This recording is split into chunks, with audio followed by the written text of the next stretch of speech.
안녕하세요. 저는 얼마 전에 개차반 같은 시부와 찌질이 전 남편과 이혼하고 혼자 살게 된 40대 초반의 돌싱이에요. 보통 결혼을 할 때 부모도 본다고들 하잖아요. 저는 그런 것들은 중요하지 않다고 생각했거든요. 그런데 그게 제 오판이었다는 걸 처음이자 마지막 결혼을 통해 알게 됐어요. 부모와 자식 간의 관계, 그리고 그 부모의 모습이 자녀에게 미치는 영향이라는 게 생각보다 단순하지 않다는 걸 제 전 남편과 시부를 보며 알았거든요. 저는 남편과 결혼하기 전까지 한 번도 결혼에 대해 긍정적으로 생각해 본 적이 없었어요.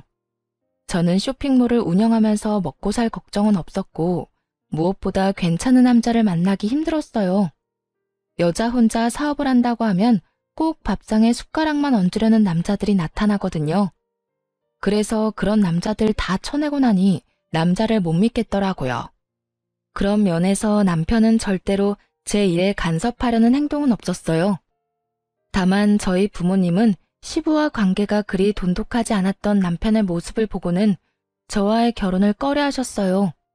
남편은 시부에게 전화가 오면 받지도 않고 끊어버리고 문자를 봐도 다 그 자리에서 삭제해버렸거든요. 부모를 보면 자식이 보이는 법이다. 보통 어머니가 죽고 없으면 아버지에게 마음이 가는 게 맞을 텐데 이 정도로 관계가 소원한 거 보면 아버지 될 사람이 나쁜 사람이거나 자식이 어른을 공경하지 않는 사람이라는 뜻이지. 아버지가 그렇게 말씀하셨을 때는 저도 발끈해서 반박했어요. 아버지, 그냥 성격 탓일 수도 있죠. 서로 무뚝뚝할 수도 있고. 부녀가 아니면 몰라도 부자가 아니면, 그리고 나도 시댁이랑 크게 관여하지 않아도 되고 솔직히 나한테는 나쁘지 않은 상황이잖아요. 이때까지만 해도 저는 남편과 시부의 관계가 나쁘다는 것이 저에게는 좋은 일처럼 들렸어요.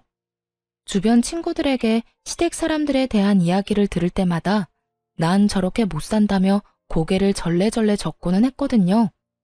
그래서 시댁과 관계가 소원한 남편에게 더 마음이 갔던 건지도 모르죠. 그러나 친정 부모님은 아무래도 딸의 결혼이라 신경이 많이 쓰였던 것 같았어요. 이날을 떠올리면 그런 부모님의 걱정이 괜한 걱정이라며 웃으며 넘겼던 제 뒤통수를 한 대 때려주고 싶어요. 다시 돌아간다면 절대로 후회할 선택 따위는 하지 않았을 텐데요. 그러나 저는 그만큼 남편에게 신뢰를 느끼고 있었어요. 그래서 결혼까지 하게 됐고요. 친정은 꽤 잘 사는 편이었고 다행스럽게도 저는 신혼집에 큰 돈을 들이지 않아도 되는 상황이었어요. 남편과 제 직장에서 가까운 곳에 친정아버지 명의 아파트가 한 채 있어서 결혼 전부터 거기서 살고 있었거든요. 아버지가 도와주셔서 그 집에서 신혼집을 차리게 됐고요. 평수는 넓지 않았지만 남편은 돈 안 들이고 신혼집이 생겼다는 것에 무척 고마워했어요. 그렇게 남편과의 신혼생활이 시작됐어요. 제 나이 40에 홍기를 꽉 채워 결혼한 연상연하 커플에게도 신혼은 즐거운 나날의 연속이긴 했죠. 그런데 그 즐거운 나날은 얼마 가지 못해 금이 조금씩 가기 시작했어요. 남편의 문제라기보다는 시부의 문제 때문이었죠. 시부가 사는 시댁은 저희 신혼집과 가까운 데 있었어요. 결혼 전 남편은 그 시댁에 살고 있지 않았어요. 관계가 그리 좋지 않았던 만큼 남편은 따로 자취를 하고 있었죠. 시댁과 신혼집이 가까웠지만 남편이 시부와 가깝지 않았기에 저도 시부와 그 정도 관계를 유지하게 될 거라고 생각했어요. 그런데 그 생각이 완전 잘못된 거였죠. 시부는 남편이 아니라 제게 연락하기 시작했어요. 세아가, 우리 집에 냉장고가 고장이 나서 뭘 할 수가 없구나. 반찬이 다 쉬어 빠져서 이 여름에 보관도 못하고 수리를 하자니 너무 낡아서 수리가 될지 걱정이고 사자니 돈이 없고. 남편이 시부의 연락을 다 씹어대니 시부가 저에게 전화를 하는 건 정해진 순서였죠. 그렇다고 제가 시부 연락을 남편처럼 다 무시할 수는 없는 노릇이잖아요. 네, 아버님, 그이랑 상의해보고 연락드릴게요. 일단 남편 이름을 팔고 남편에게 전화를 했죠. 아버님 나한테 연락 오셨어. 시댁 냉장고가 고장났다고 하시는데 어떻게 할까? 당신한테 연락 왔어? 아, 웬만하면 무시하라고 말하고 싶은데 당신 입장도 좀 그럴 테니까 당신이 대충 알아서 해줘. 수리 필요하면 수리해도 되고 사야 된다면 원룸에 들어가는 작은 거, 싼 거 사드려도 되고 어떤 일을 해도 내가 했다고 이야기하면 아버지도 수긍할 거야. 돈 없어서 안 해줬다고 해도 뭐라 하시지 못할 테니까 사실 무시하는 게 제일 좋긴 한데. 남편 말에 저는 생각보다 크게 놀라고 말았어요. 관계가 나쁘다는 것은 알았지만 대놓고 무시하라고 말할 정도로 사이가 나쁜 건지는 몰랐거든요. 그 이야기를 듣는 내내 저는 어떻게 해야 하나 싶었어요. 그래서 일단 저희가 모으고 있던 생활비 통장에서 돈을 조금 빼서 시부에게 작은 원룸형 냉장고를 사드렸어요. 기존에 있던 것도 그것과 비슷한 크기라서 다행이긴 했죠. 시부는 제게 고맙다며 이빨은 칭찬만 해주더군요. 그렇게 사건이 일단락되는가 싶었는데 그 뒤로 시부는 무슨 문제만 생기면 저한테 전화를 했어요. 그럴 때마다 하는 말이 항상 가전이 고장났다는 거였죠. 처음에 사준 냉장고, 그 뒤에 중저가 작은 크기의 TV, 전자레인지까지 벌써 3개의 가전을 저희 생활비로 바꿔드렸어요. 그런데 마지막 전자레인지를 바꾸고 한 달도 안 돼서 또 연락이 왔어요. 아가, 요즘에 황사가 너무 심하구나. 집에 환기를 시킬 수도 없고 너무 갑갑해서 그러는데 공기청정기 하나만 집에 놔줄 수 없겠니? 배도 그렇게 좋지 않은데 나쁜 공기 쐬려니 여간 불편한 게 아니다. 집에서만이라도 깨끗한 공기 맡고 싶은데 어떻게 안 되겠냐? 한마디로 공기청정기를 사달라는 거였죠. 저는 시부에게 말했어요. 아버님, 저희도 요즘에 돈 나갈 곳이 많아서 이렇게 자주 사드릴 수는 없어요. 일단 모아놓은 돈도 거의 다 떨어져서 이번 공기청정기 사는 것도 아슬아슬하네요. 다음부터는 저희도 마련해드리지 못할 것 같아요. 저는 돌려서 말하면 시부가 또 눈치 없이 요구할까봐 일부러 대놓고 앞으로는 사주지 않겠다고 말했어요. 그래, 아무래도 오랫동안 같은 집에서 살다 보니 가구나 가전들이 많이 낡았지. 그래도 네 덕에 중요한 것들은 몇 가지 바꿀 수 있었으니 여기까지 해준 것만 해도 고마운 일이지. 솔직히 시부가 한 소리 할 줄 알았는데 의외로 알겠다며 수긍을 하더군요. 마지막이라는 생각을 하고 나니 홀가분하게 공기청정기를 사서 시댁으로 보냈어요. 앞으로 이런 일이 없겠지 하는 마음에 그간의 짜증을 덜어내고 보낸 거였죠. 마지막이다 생각하니 마음도 그 전보다야 편했어요. 그리고 공기청정기를 시부에게 사주고 집에 돌아와 저는 집 정리에 들어갔어요. 제가 계속 살던 집이라 결혼 후에 남편 짐이 들어오면서 점점 공간이 좁아지기 시작했거든요. 그래서 집을 정리하면서 안 쓰는 물건들, 상태가 꽤 괜찮은 것들은 모두 중고마켓에 팔기로 결정했죠. 그런데 중고마켓에서 글을 올리려고 했는데 바로 보이는 화면에 제가 시부에게 사준 것과 동일한 공기청정기가 딱 올라와 있더라고요. 올린 지 얼마 안 된 게시물이었는데 그것도 미개봉으로 올라와 있더군요. 인기가 많은 모델이 아니었기 때문에 정확하게 기억하고 있었거든요. 이상하다 싶어서 사진을 확인해 봤는데 아무리 봐도 방바닥이며 벽지가 시부 집에 있는 것과 똑같은 거였어요. 저는 글 주인의 거래 내역을 확인했어요. 예전에 올린 글들도 전부 미개봉 상품이었는데 하나도 빠짐없이 제가 시부에게 사준 가전들이었죠. 설마 아니겠지 하는 마음이 들면서도 제발 내가 생각하는 그런 게 아니길 바랬어요. 설마 시부가 저한테는 가전이 필요하다고 해놓고 미개봉으로 팔아먹었나 싶었거든요. 그래서 직장 동료에게 부탁해서 직거래 성사시켰어요. 그리고 동료 대신 직접 제가 거래를 하기로 한 장소로 향했고요. 그곳에는 시부가 떡하니 서 있었어요. 공기청정기를 가지고. 주소 봤을 때부터 확신이 됐어요. 시부 집 바로 앞에 있는 공원이었거든요. 며느라가, 네가 왜 여기 있는 거냐? 시부 표정이 아주 가관이었죠. 게다가 공기청정기를 몸으로 가리려고 시도하는 것을 보니 더 열받았어요. 아버님이야말로 제가 사주신 공기청정기 들고 왜 공원에 나와 계세요? 설마 지금 중고거래 하러 나오신 건 아니죠? 그게 말이지. 내가 원하던 모델이 아니라서 팔아서 다른 거로 사려고 했지 뭐냐. 너한테는 미안한 일이라 내가 말도 안 했어. 자연스레 거짓말을 꺼내더군요. 아버님, 그 말에 책임지실 수 있으세요? 그럼 여태껏 제가 사준 가전들은 집에 얌전히 잘 있겠네요. 아버님 집도 코앞인데 제가 직접 확인하러 가도 될까요? 지금 집에 말이냐? 네, 제가 사준 것들이 잘 있는지만 확인할게요. 제가 진짜 시댁으로 들어가려고 하니 시부가 온몸으로 저를 막으며 땀을 뻘뻘 흘리며 하소연하더군요. 아버님, 거짓말 그만하세요. 제가 사준 가전도 여태껏 다 팔았다는 거 알아요. 중고마켓에 거래 내역 다 나오는데 그건 모르셨나 봐요. 아니, 어떻게 이러실 수 있어요? 저희가 그렇다고 용돈을 안 드리는 것도 아니고. 아이고, 며느라가, 내가 미안하다. 그래도 너는 돈 많이 벌잖냐. 나는 늙어서 이제 써주는 곳도 없고 일할 곳도 마땅찮으니 돈을 버는 게 없잖아. 늙으니 몸에 힘도 없고 써주는 곳도 없어서 그래. 네가 나 좀 이해해주면 안 되겠니? 시부는 제 눈치를 보며 저 자세로 굽히고 들어오더군요. 그런데 그게 더 얄미운 거예요. 시부는 한 직장에 오래 있지도 못했고 매번 사고쳐서 직장에서 쫓겨났다는 말을 들었거든요.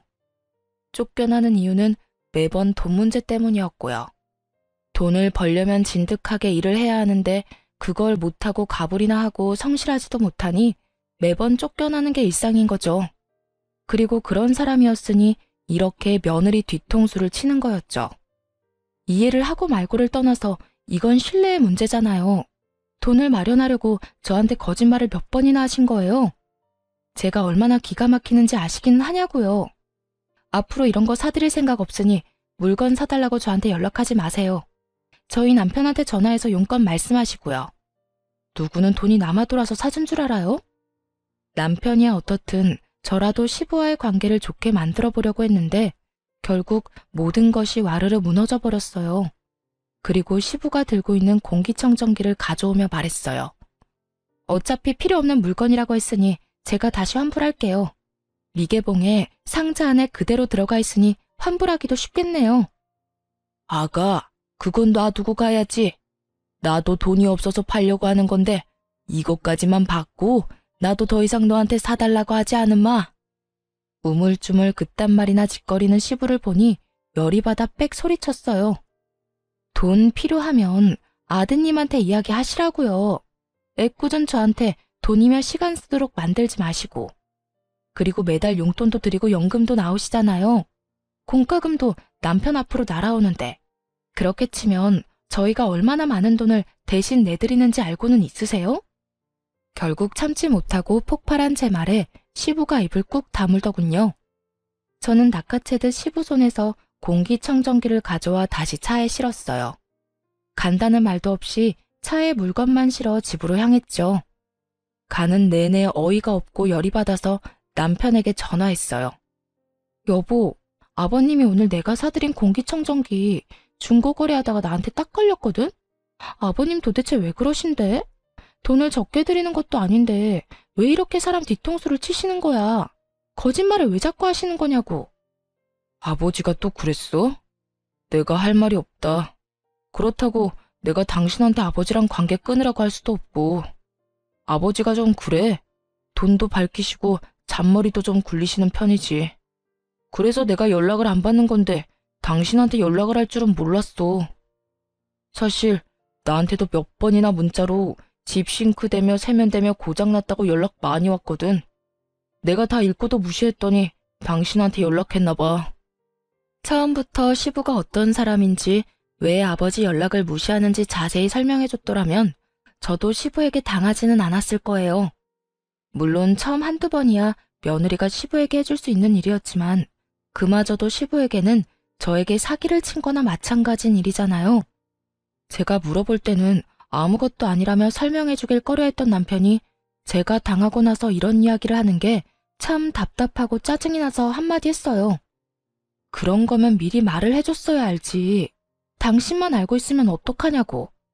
내가 가전 사다가 시아버지한테 드릴 때도 당신 그냥 멀뚱멀뚱 지켜보고만 있었잖아. 나한테 한 번쯤은 의심해보라는 말 정도는 할 수 있었던 거 아니야?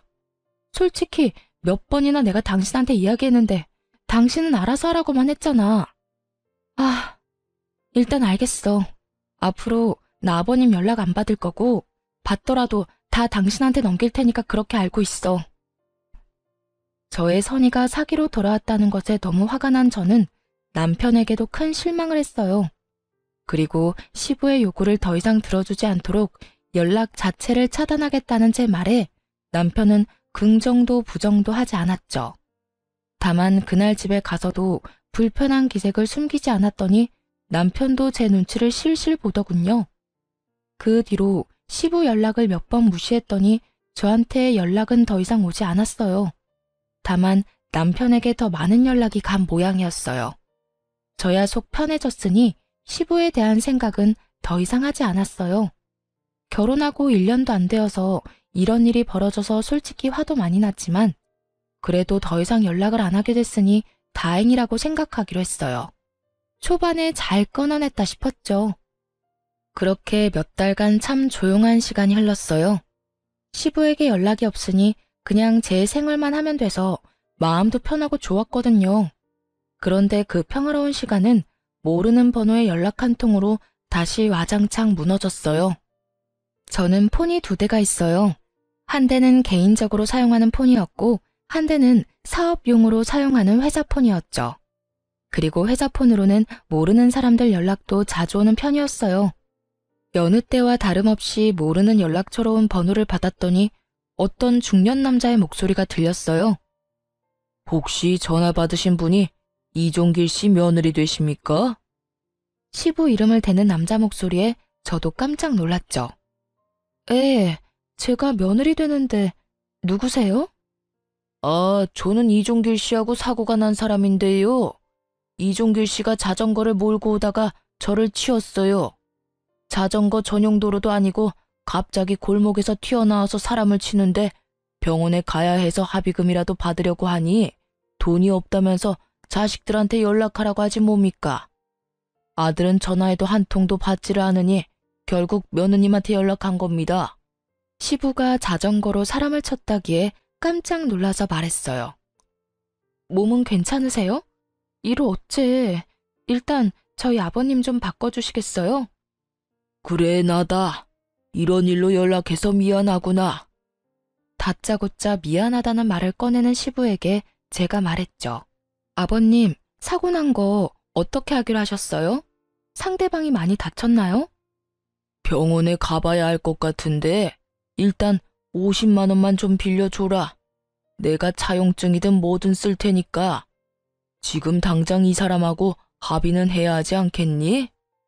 당시에는 너무 경황이 없어 상황을 알아볼 틈도 없이 일단 돈을 빌려주기로 했어요. 그리고 빌려달라는 말은 곧 갚을 거라는 말이니 부담도 없었고 말이죠. 노파심에 한마디 덧붙였어요. 아버님, 다치신 분 입원으로 다 마무리해야 해요. 계속 끌고 오면 다 안 나오니까 병원 같이 가서 진료 보고 다 할 때까지 그냥 가시면 안 돼요? 신신당부를 하고 전화를 끊었지만 그 뒤로 걱정이 되는 건 어쩔 수 없었어요. 저녁까지 아무 연락이 없으니 상황이 궁금해 제가 먼저 전화를 했어요. 아버님, 일은 잘 처리됐어요? 뒷말 안 나오도록 잘 해결하신 거 맞죠? 그래, 다 해결 잘 됐다. 네가 돈을 빌려줘서 그걸로 합의금이랑 치료비 했어. 그 돈은 내가 나중에 꼭 갚으마. 고맙다, 며느라가. 그렇게 말을 하는 시부를 보며 시부도 반성을 했나 싶은 생각이 들었어요. 게다가 자전거로 친 사람이 생각보다 상태가 괜찮다는 말에 안도의 한숨을 내쉬었죠. 경황이 없고 너무 놀랐지만 잘 해결됐으니 말이에요. 그런데 그 한 달 뒤 이번에도 모르는 사람에게 전화가 왔어요. 상대방은 전화를 한 시점부터 이미 화가 나 있었어요. 여보세요? 이종길 씨 가족이요? 네? 네, 맞는데 누구세요? 아니, 멀쩡히 주차된 차를 자전거로 박아서 엉망을 만들었잖아요. 이거 어떻게 책임지실 거예요? 아들은 전화 받지도 않고. 이거 다 고치려면 못해도 100만 원은 넘게 나올 텐데. 그쪽 시아버지라는 사람이 돈 못 주겠다고 버티고 있으니 내가 답답해서 가족한테 연락한 거요. 또 사고 소식이었어요. 이번에는 자전거로 주차된 자동차를 박았다고 하더군요. 결국 이날도 150만 원을 시부에게 빌려줬어요. 시부는 절대 돈을 달라고 하지 않았어요.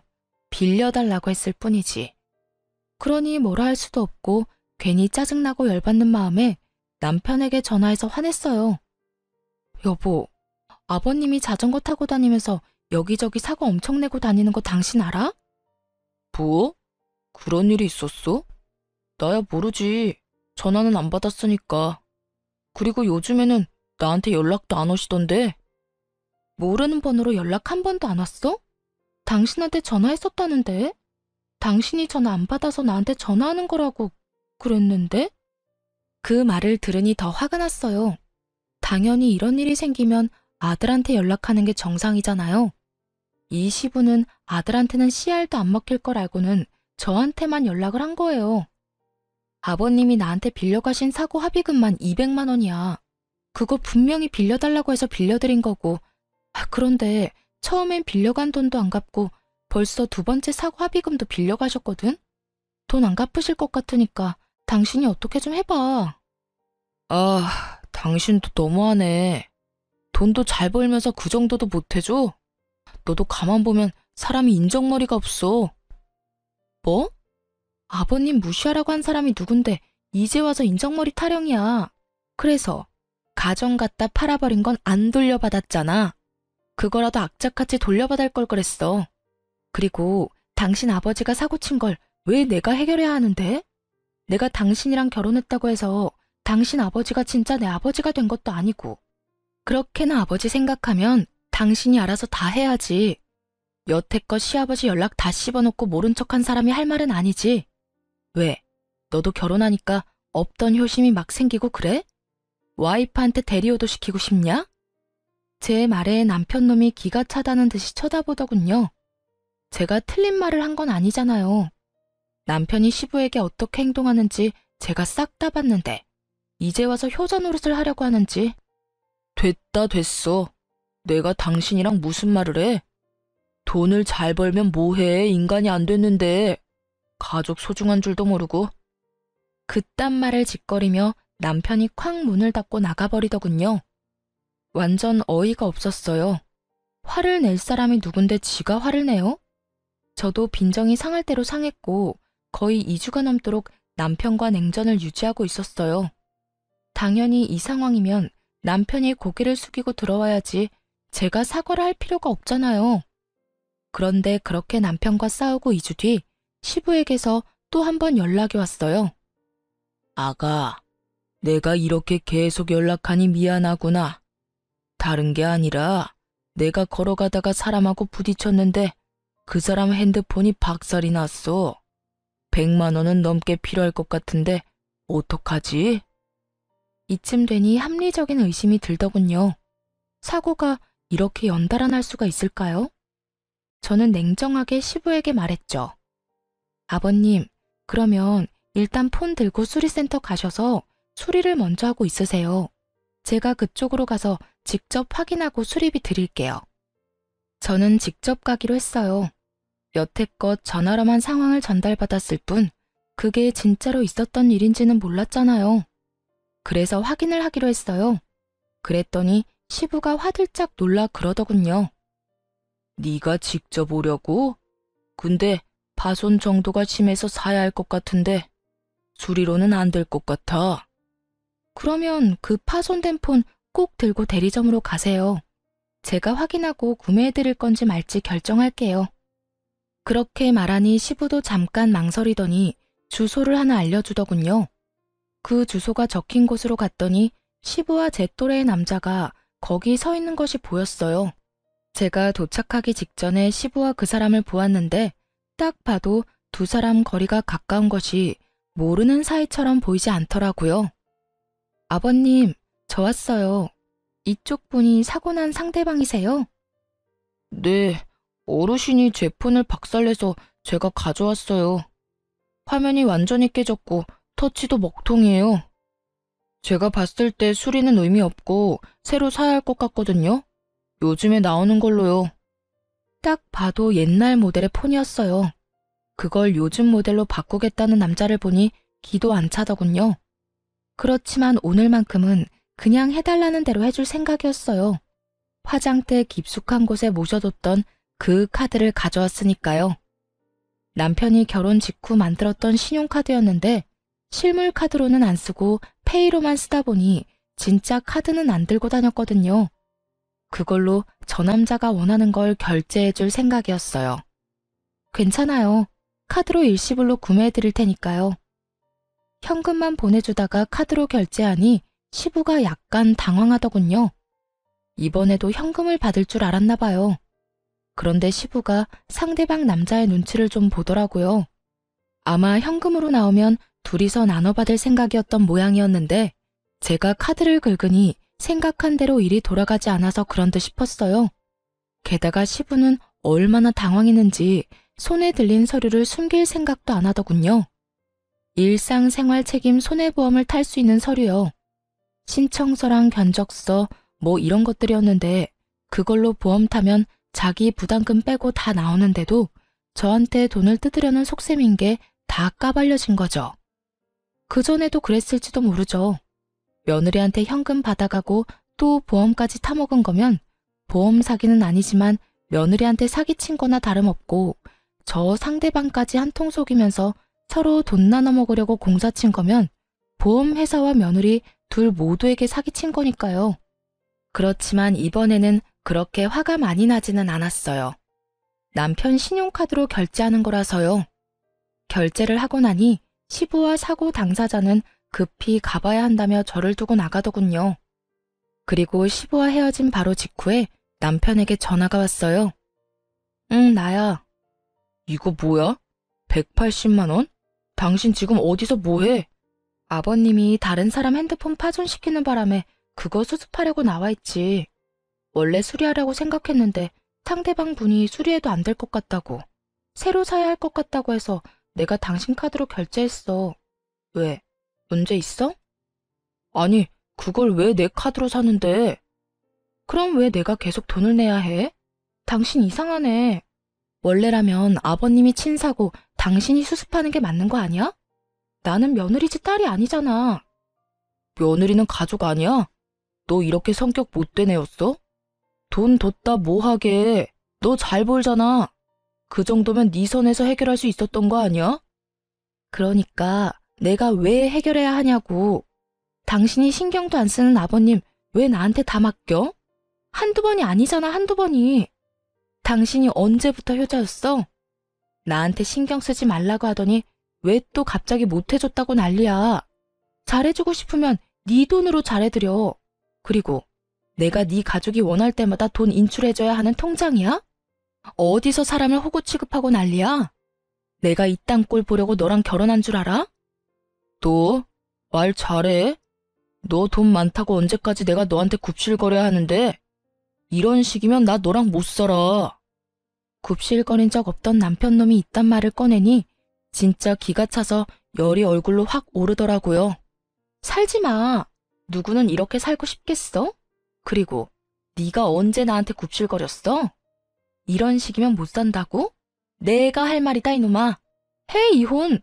뭐하러 눈치 보고 있어? 말 한 번 잘 꺼냈네. 네가 안 하면 내가 그 말 하려고 했는데 잘 됐네. 내 눈이 병신이었지. 어디서 이런 인간이랑 결혼을. 결국 화를 못 참은 제가 남편놈 말에 이혼을 하자고 선언하고 전화를 확 끊어버렸어요. 남편놈이 당황한 듯 다시 연락 와서 그런 거 아니라고 홧김에 말 좀 잘못한 거 가지고 무슨 이혼이냐며 난리였지만 저는 눈도 깜짝 안 했어요. 입 밖으로 꺼낸 말 책임져. 나랑 못 살겠다며. 나도 네 의견 존중한다니까. 한 입으로 두말하지 말고 그냥 네가 원하는 대로 해줄게. 그리고 오늘 집에 들어오면 당장 짐 싸서 나가. 네 얼굴 꼴도 보기 싫으니까. 결국 남편놈은 제게 애원했지만 제가 받아주지 않았고 그렇게 저희는 빛과 같은 속도로 이혼을 했어요. 결혼한 지 1년도 안 되어서 이혼한 거죠. 결혼 기간이 짧아서 이혼도 빠르게 됐어요. 나눌 것도 없었고 서로 가져온 만큼 가져갔죠. 그렇게 이혼하는 동안 다행인지 불행인지 시부는 연락을 한 번도 안 했고 저는 당연히 시부가 우리 이혼에 대해 알게 됐기 때문에 연락이 안 오는 거라고 생각했어요. 그런데 이혼이 다 된 후에 시부에게서 전화가 한 통 왔어요. 이혼을 했는데 전화를 할 정도면 뭔가 큰일이 있어서 그런가 싶어서 전화를 받았는데 시부가 굉장히 급한 목소리로 용건부터 건네더군요.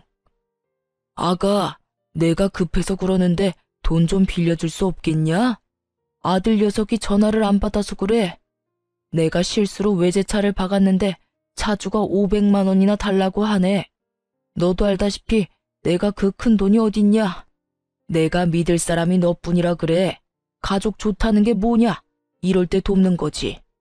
내가 꼭 그 돈 갚아줄 테니까 한 번만 더 도와다오. 응?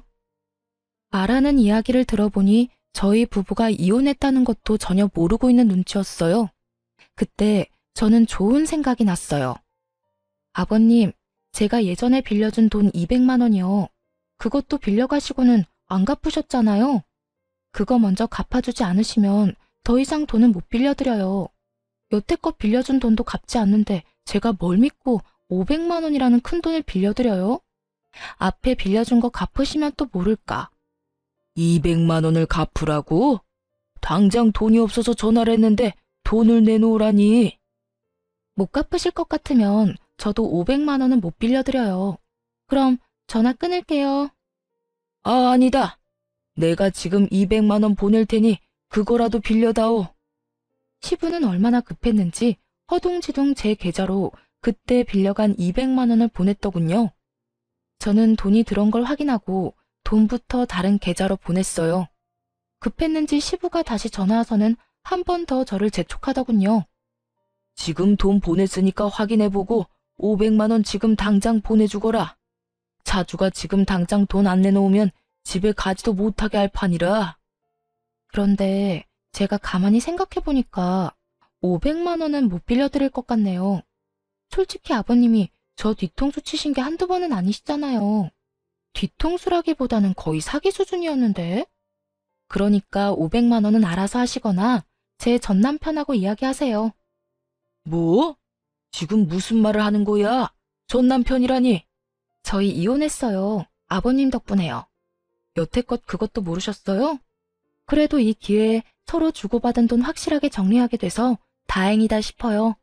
그러니까 이 연락처 바꿀 거니까 연락하지 마시고 돈 써야 할 일 있으면 아들한테 연락하세요. 남의 귀한 딸에게 빨대 꽂지 마시고요. 저는 그렇게 말하고 전화를 탁 끊어버렸어요. 길게 할 말도 없었어요. 솔직히 이번에도 저한테 사기치려는 것처럼 보였거든요. 돈도 다 정산했겠다. 굳이 무슨 이야기를 더 할까요? 그런데 시부는 저한테 하고 싶었던 말이 많았는지 계속 전화를 하더군요. 스팸을 걸었더니 이번에는 모르는 번호로 계속 전화질을 했어요. 몇십 통을 연달아 전화하는 시부를 보며 저는 무음으로 폰을 내버려뒀어요. 그런데 시부의 연락들 사이로 전남편의 전화가 왔더라고요. 저는 전남편 속이라도 긁을 생각으로 전화를 받았죠. 무슨 일이야? 당신 우리 아버지한테 돈 뜯어갔어? 당장 아버지한테 돌려드려. 부자가 쌍으로 웃기네. 넌 네 아버지가 돈 뜯긴 것만 생각하고 내가 뜯긴 건 생각도 안 하지? 맨 처음에 내가 빌려준 거고 그거 돌려받은 거야. 정당한 거래였거든? 뭘 알고나 말하던지. 아무것도 모르는 놈이 더 시끄럽지? 지금 당신이 무슨 짓 저지른 건지는 알아? 아버지 지금 큰일 나게 생겼어. 진짜 외제차 사고 낸 것도 문제인데 차주가 조직폭력배 같아. 아버지한테서 못 받으면 아들한테 받겠다면서 지금 나한테도 협박 문자고 난리 났어. 이런 식이면 당신도 무사하지는 못할 거라고. 이보세요. 나 당신이랑 남남인 사람이야. 애라도 하나 있었으면 또 모를까. 애도 없는 우리 사이가 찢어지면 그냥 남인 거지. 나한테까지 오면 나는 경찰에 신고하면 그만이야. 내가 잘못했어? 당신 가족이 잘못한 거지. 관련 없는 사람이고 남보다 못한 사이인 거 알면 쓸모없어서라도 나한테 올 일 없으니까 신경 꺼. 진짜 당신 왜 이러는데? 나 죽는 꼴 보고 싶어서 그래? 아무리 남이라도 한때는 같이 산 사람이잖아. 애원하는 전 남편 목소리에 제가 코웃음을 쳤어요. 같이 산 게 뭐가 대수라고? 너야말로 나한테 왜 이러는데? 네가 죽든 말든 내가 뭔 상관이냐고. 돈 200만 원 돌려받은 건 정당한 거야. 내게 빌려간 돈이었으니까 내가 돌려받는 건 당연하고. 사고 나서 생긴 비용은 네가 처리하는 게 맞는 거고. 마누라 없어서 어떡하냐?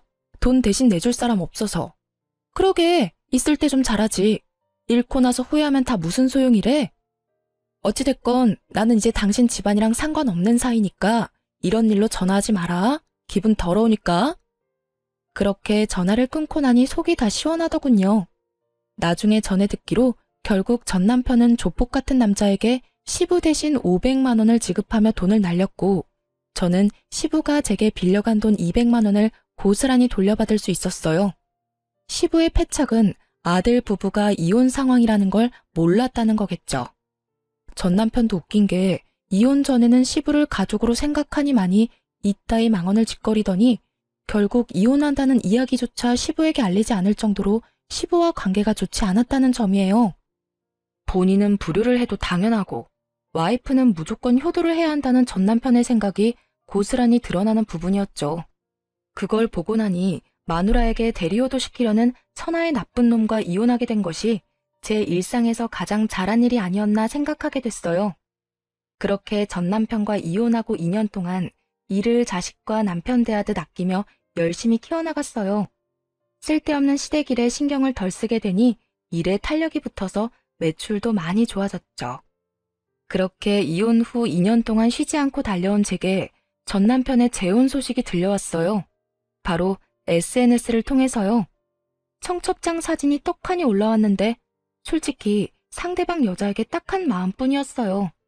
어쩌다가 저런 인간 같지도 않은 놈을 만났을까? 딱 그런 마음만 들었어요. 그렇다고 제가 관여할 만큼 사람 좋은 것도 아니니 신경 끄려고 했죠.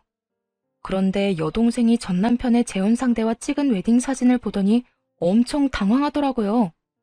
이 사람이 언니 전 남편 재혼 상대라고? 나 아는 사람이라고. 세상에 미쳤나 봐.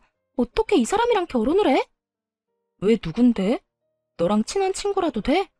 엄청 친한 건 아닌데 나랑 고등학교 동창이야. 같은 반 된 적은 없는데 같은 학원에 다녀서 겹치는 친구가 있거든. 아니 그리고 이 친구 지금 변호사야. 그런데 이런 남자랑 결혼을 한다고? 그것도 초혼인 여자가 돌싱남이랑? 다 알고 결혼하는 건 아니겠지? 안 되겠어. 내가 말리기라도 해야지. 야 됐어. 남의 연애 사정에 간섭하는 거 아니야. 그냥 놔둬. 문제 생기면 알아서 떨어져 나가겠지. 그리고 거기 구멍이 전 남편 하나는 아니잖아. 그 시부가 여전히 똑같은 짓거리 하고 다니면 모르고 싶어도 모를 수 없겠지. 그래도 내가 모르는 사이면 모르겠지만 알고 지내는데도 입 다물고 있는 건 좀... 그렇다고 네가 이야기하면 그 여자가 좋아하겠어? 괜히 나섰다가 너 듣기 싫은 말만 할지도 모르지.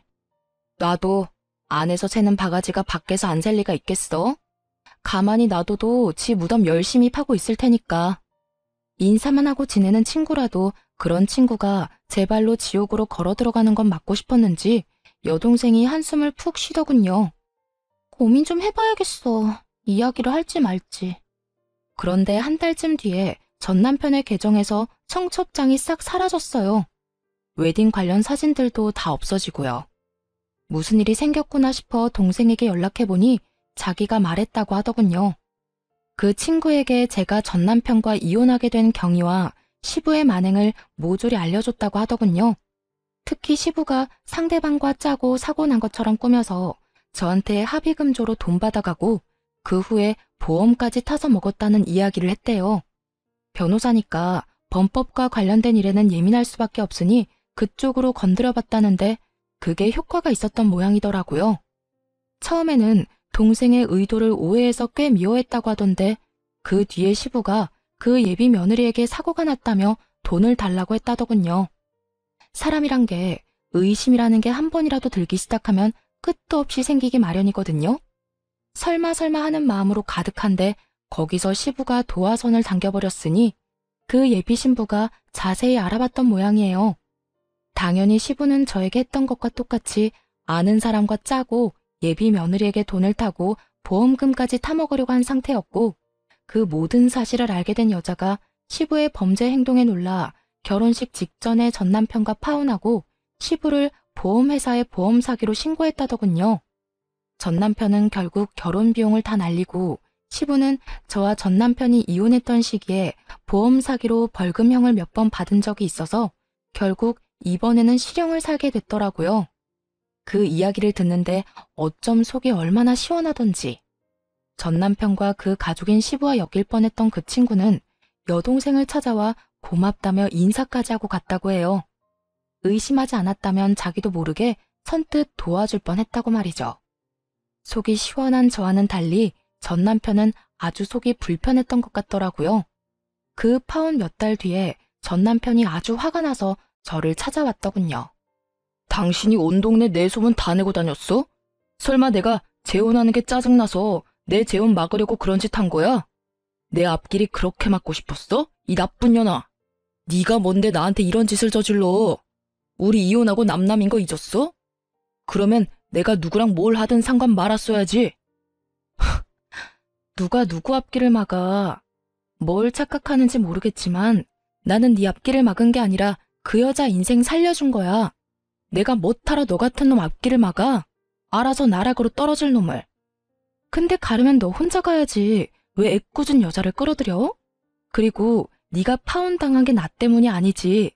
그 여자가 당신이랑 당신 아버지에 대해 들었을 때 네 놈한테 파혼하자고 하지도 않았어.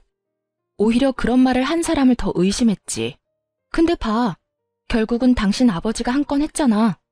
돈이 얼마나 궁했으면 결혼 전에 예비 며느리한테 사고 쳤으니 돈 달라고 했겠어? 그 이후에 그 여자가 뒷조사한 건 몰랐나 보네? 너 그걸 말이라고 왜 그런 말을 그 사람한테 했냐고. 그거 명예훼손 모욕죄 그런 걸로 너 소송 걸 거야? 걸어! 명예훼손이랑 모욕죄 최소 성립 요건도 모르는 놈이 어디서 잘난 척은? 소송하고 싶으면 해. 누가 문제 있는지는 법원에서 가려주겠지. 근데 그 전에 이 물건은 좀 가져가. 당신 아버지 우리 집으로 자꾸 편지 보내는데 완전 짜증나거든? 저는 전 남편에게 하얀 편지 봉투 더미가 담긴 봉투를 거칠게 건넸어요. 아, 처음 알았는데 당신 아버지 좋은 데 가셨더라? 그런데 우리 이혼했다고 말했는데도 우리 집으로 편지 넣으시던데 앞으로 이 편지 반송시킨다고 전해줘. 그리고 그렇게 중요하고 효도하고 싶은 아버지면 좀 잘해. 도대체 뭐 하느라 아버지 뒤치다거리도 못해? 전 남편은 시부의 편지를 한 통 꺼내 읽고는 분을 사귀지 못하고 얼굴이 벌겋게 달아올랐어요. 제가 읽었던 것과 똑같은 내용이 적혀 있었죠. 당장 영치금부터 넣어달라며 자식이 된 도리로 아비가 이렇게 힘든데 돈 한 푼 안 넣어주는 건 어디서 배워먹은 버르장머리냐고 그렇게 쓰여 있었거든요. 몇 건이나 되는 보험 사기로 징역형 살고 있는 주제에 아주 당당하게 영치금을 바라는 시부와 그런 시부의 편지를 보고 열불이 난 전 남편을 향해 저는 한바탕 웃어줬어요. 너 얼굴 완전 홍당무 됐어. 이혼 전에는 한 번도 볼 수 없었던 얼굴인데 보고 있으니까 너무 웃기네. 그러게, 잘 좀 하지 그랬어? 하긴, 너 잘하긴 했잖아. 남의 돈으로 효도하는 거. 왜? 애써서 잡아뒀던 능력 좋은 예비 신부가 사라지니까 효도 같은 건 생각도 못하겠어? 그러게 좀 작작하지 그랬어. 네가 네 아버지하고 연락을 아예 끊고 살면서 아버지 문제 오픈하고 해결하려 노력했다면 이런 일까지 벌어지지는 않았을 거야. 다 네가 만든 상황이니 어쩌겠어. 그냥 너희 아버지 원하는 대로 영치금이나 듬뿍 넣어줘. 어차피 결혼하려고 모은 돈도 있을 텐데 그걸로 아버지 돈 넣어드려. 효도해야지. 안 그래? 이 인간이 진짜 정신이 나갔나? 왜 이딴 편지를 이쪽으로 보내서 사람 쪽팔리게 만들어? 아, 너무 웃겨서 배 아프네. 우리 이제 여기서 다 끝난 거야. 나는 더 이상 너하고 관련된 거 하나도 안 남겼거든. 앞으로 재혼이 또 하고 싶을지는 모르겠지만 적어도 양심이 있다면 법 쪽에는 좀 피해라. 범법자 아버지 수수방관한 주제에 변호사랑 결혼을 지나가던 개가 웃겠네. 저는 그렇게 말하고 부들부들 떨며 노려보는 전남편 놈을 쫓아냈어요. 그렇게 노려보면 누가 무섭대요? 이빨 빠진 개가 노려봤자죠. 재혼 준비에 쓰였던 돈이며 자존심까지 모두 탈탈 털린 전남편의 소식은 그 뒤로는 알지 못했어요. 듣고 싶은 마음도 없고 들을 필요도 없었죠.